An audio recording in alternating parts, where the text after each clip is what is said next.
Breaking news. Baïsangour. Ouais, je sais, j'aurais pu faire du beatbox.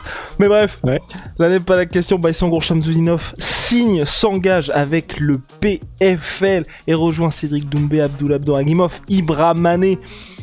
Et j'en passe, en tout cas, bref, le PFL s'impose comme vraiment une organisation majeure en France. On va voir ce que ça fait pour le MMA français, parce que Baki avait pas mal d'organisations qui voulaient le signer, donc finalement, il a choisi le PFL. On va voir les détails du contrat. Baki qui est désormais représenté par son grand frère Rasoul Shamsudinov et également co-managé donc par First Round Management, qui est une très grosse agence de management mondiale. On va voir tout ça avec Big Rusty. C'est parti, générique. Tu peux juste nous dire de qui est-ce qui manage aussi ? Notamment un certain John Jones, Jorge Masvidal ou encore Ilia Topuria. Bref, c'est une petite agence comme dirait l'autre. Allez, c'est parti. Soit.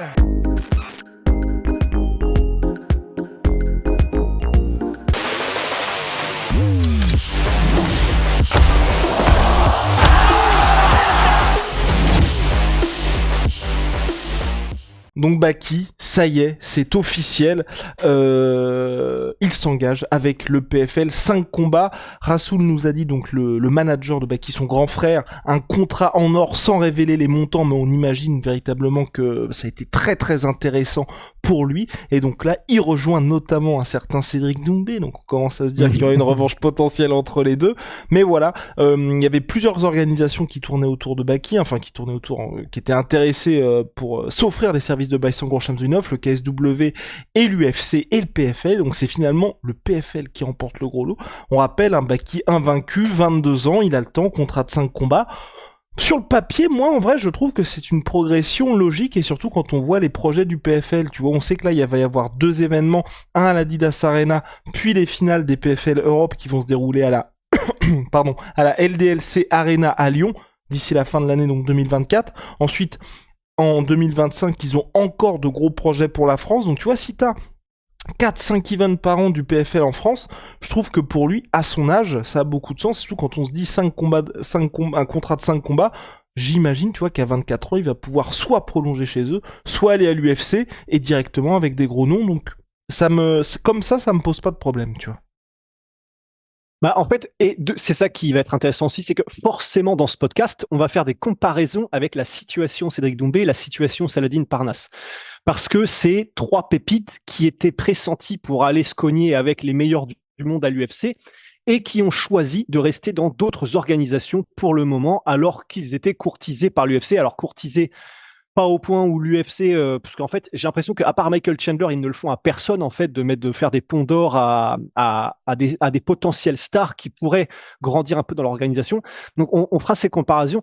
À la limite, ce que je te propose, c'est qu'on se débarrasse tout de suite et que je fasse rentrer un égoïste. Comme ça, je fais rentrer l'égoïste, je dis pourquoi est-ce que, égoïstement, j'aurais bien aimé qu'il aille à l'UFC, bien sûr. Et après, comme ça, on parle de tous les autours, tous les alentours, tout ce qu'il y a autour.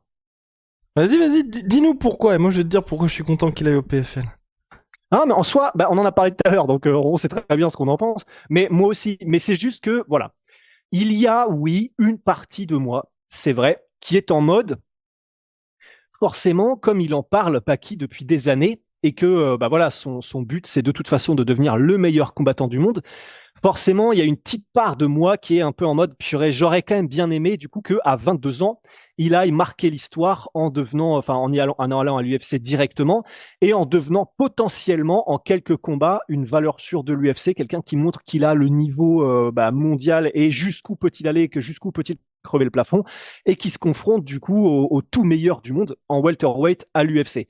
Une partie de moi forcément du coup voit un petit peu ça s'éloigner pour l'instant, et donc forcément, égoïstement, parce que là on pense qu'à nous en tant que fans, il y a une petite frustration. Tu ne penses qu'à toi en tant que fan. Ah oui, ouais, oui, après, je pense qu'il y aura, de toute façon, ça va être intéressant parce que c'est une évidence que, forcément, sur les réseaux sociaux, même pour son premier combat, qui, je pense, du coup, sera peut-être pas directement contre Cédric Doumbé, je pense, si j'étais le PFL, je ferais peut-être pas directement la revanche pour milquer un petit peu. Forcément, du coup, sur les réseaux sociaux, qui va se faire traquer de la même manière que se font traquer Cédric Doumbé quand il affronte des gars que les gens ne connaissent pas, de la même manière que Saladin se fait traquer quand il affronte des gens que ne le connaissent pas. Donc, Il s'y attend, vous pouvez être sûr et certain, parce que Baki est smart que ça, il s'y attend, il sait ce qui va se passer, il sait que sur les réseaux sociaux, voilà, il va se faire traquer, les gens vont dire t'affrontes que des plombiers, finalement tu vaux pas mieux que Doumbé, tout ça. Tout ça, ils le savent. Maintenant, c'est vrai que là, alors on peut commencer direct peut-être les comparaisons, du coup, c'est que la différence, c'est qu'il, pour l'instant, n'a que 22 ans, Baki. Et donc, à voir comment ça se passe, et je finirai là-dessus, même s'il y a peut-être chez moi aussi, allez, je fais revenir l'égoïste, mais il y a peut-être une part de, dans 2 ans, on ne sait pas, mais là, on imagine que c'est des sommes astronomiques, parce que pour que Baki, du coup, entre guillemets, pour l'instant, repousse son rêve d'aller à l'UFC, ça doit être des sommes pharaoniques que lui ont proposé le PFL. Ben, ça veut donc dire que dans 2 ans, quand il aura probablement gagné encore plus de notoriété, PFL oblige encore plus à l'international aussi. Est-ce que l'UFC, qui je pense n'aura pas changé son fusil d'épaule et donc proposera toujours des sommes relativement misérables comparées à ce que Baki vaudra à ce moment-là, est-ce que Baki fera le saut à ce moment-là, tu vois? Il fera Parce le que saut à ce nous, on le moment-là. ferait pas non plus. Tu vois, Il fera le saut à ce moment-là. Il fera le saut. Non, moi je trouve que c'est très très smart parce que il a 22 piges, 5 combats, allez max à 24, 25 ans. Allez max à 25 ans, imaginons qu'il y ait des blessures, des choses comme ça, ou qu'il y ait des gros combats, il est 25 ans. À 25 ans, il est champion du PFL, ou en tout cas, si tout se passe bien pour lui. Il y a eu la revanche contre Cédric Doumbé qui s'est bien passé. Certainement un combat contre Jason Jackson, ou le gars qui sera champion welterweight à ce moment-là, ou pas forcément le tournoi, parce que le tournoi c'est aux États-Unis, mais en tout cas, bref, t'auras un gros titre en plus pour lui. À 25 ans, quand t'as tout ça, plus t'es toujours invaincu, plus t'as montré au PFL et donc à l'UFC que tu pouvais remplir l'Adidas Arena, Bercy et pourquoi pas t'exporter du côté de Lyon, je pense que l'UFC lui propose un deal à la Michael Chandler. Parce que Michael Chandler, la différence avec les Cédric Doumbé, les Saladin ou les Baïsangour Shamsudinov aujourd'hui, c'est que Michael Chandler, il avait prouvé sur le marché américain. Et c'est là que l'UFC met vraiment l'oseille, ou même là à la manière de Asakura, du côté de Rising, de Kaya Sakura, où en gros c'est un gars qui aujourd'hui a montré du côté du Rising que le gars pouvait remplir un stade et était la plus grosse organisation. T'as quand même cette historique où tu sais que pour l'UFC ils ne prennent aucun risque à mettre une énorme somme sur ce gars-là, parce que victoire ou défaite, ça va être un vrai grand nom pour l'organisation. On voit, mais avec Tatsuro Taira, qu'il se passe vraiment quelque chose du côté de l'UFC avec le Japon. Mais bref, parenthèse close. Ce que je voulais juste dire, c'est que pour Michael Chandler, il a prouvé sur le marché américain que ça valait le coup pour l'UFC de mettre toute cette oseille-là.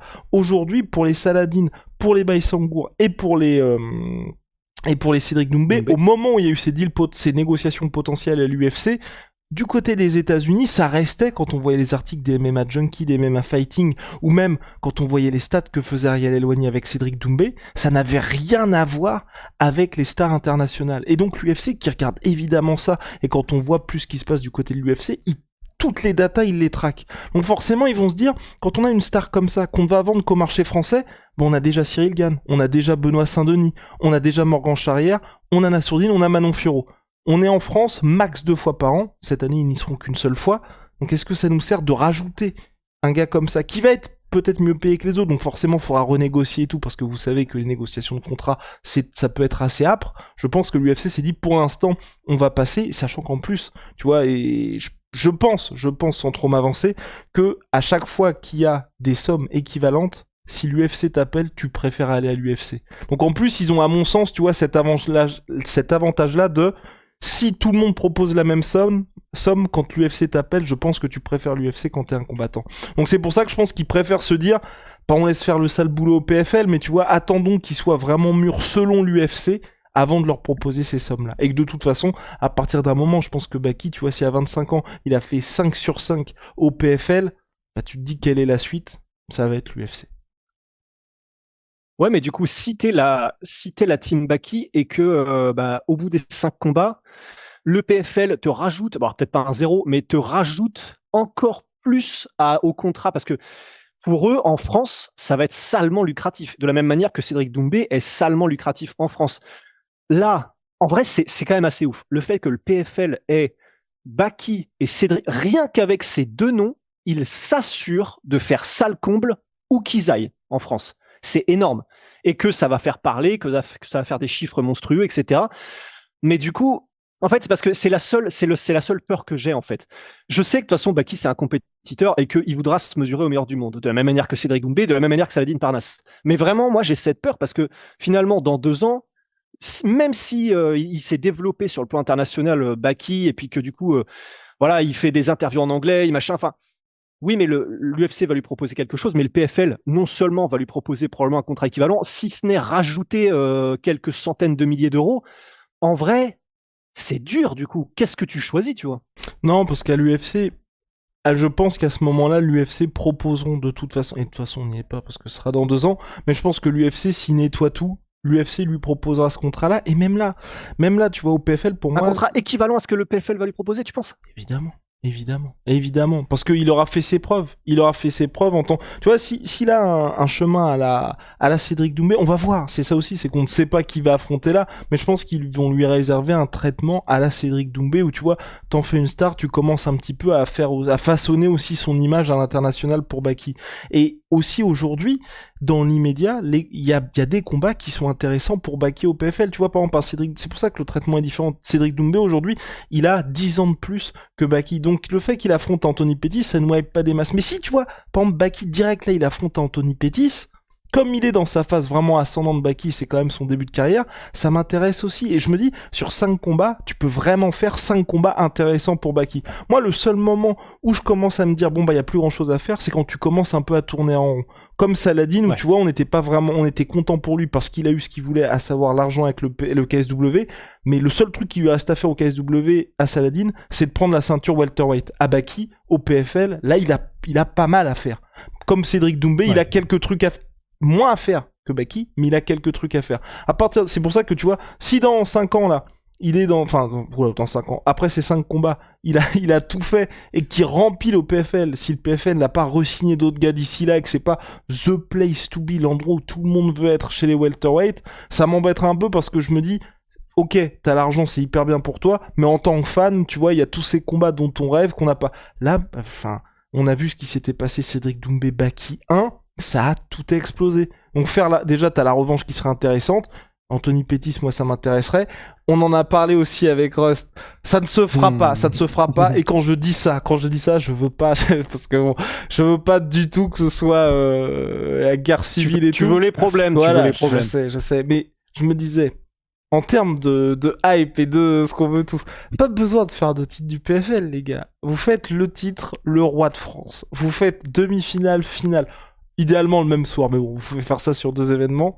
Ibrahim Baki, Cédric Doumbé, Abdouragimov. On parle là, je dis juste sportivement la dinguerie que ce serait. Et c'est là qu'on se dit c'est ouf le chemin qu'on a, et c'est ce dont on parlait avec Rust, le chemin dont on a fait en si peu de temps le MMA français. Ça fait 4 ans que c'est légalisé en France.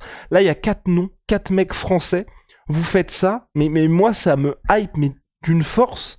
C'est même, je veux dire, ouais, limite plus qu'un titre UFC, parce que t'as 4 gars qui, en Europe, font partie de la crème de la crème de la catégorie welterweight. Et bref, ils sont en train de faire un truc qui, moi, tu vois, pour le coup, m'intéresse vraiment. Je pense que ça se fera pas parce qu'ils sont potes ou s'entendent tous plus ou moins bien. Enfin, après, il y a des rivalités entre Doumbé et Baki, mais je veux dire, sinon, c'est tous des gars qui se connaissent. Mais bref, ce que je veux dire, c'est que sportivement, il y a déjà de quoi faire pour Baki au PFL aujourd'hui. Ouais, bah, et c'est ça qui, effectivement, rend le truc intéressant, et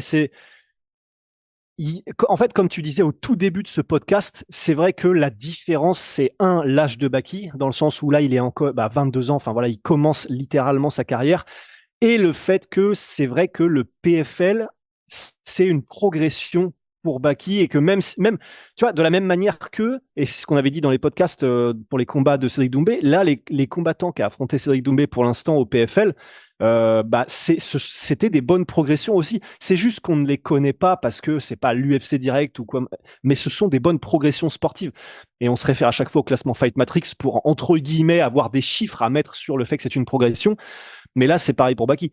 Jason Jackson, que ce soit Cédric Doumbé ou Baki qui y arrive en premier, c'est énorme si tu bats ce gars-là. Ils ont effectivement, et c'est ce qui rend ce choix malgré tout intéressant, même si c'est pas l'UFC sportivement, c'est que en 5 combats, il y a moyen de faire une progression où chaque combat de Baki est une progression, même sur le plan sportif. Et entre-temps, comme ça, en plus, tu rempiles avec Doumbé. Et oui, ça reste effectivement très intéressant. Et t'arrives à événementialiser le truc aussi, parce que c'est là où moi le PFL j'aime bien, surtout pour ces combattants-là, c'est que à l'UFC, si Baki avait signé aujourd'hui, on sait qu'il aurait fait ses 2 premiers combats sûrs contre des gars que personne ne connaît. Des gars que personne ne connaît, le premier au mieux il aurait été à l'UFC Paris, le deuxième il aurait été à l'Apex ou aux États-Unis, enfin ou ailleurs qu'en France. Et donc forcément ça aurait été un combat qui peut être un événement. On parle souvent de Morgan Charrière où c'est le deuxième combat qu'il a fait.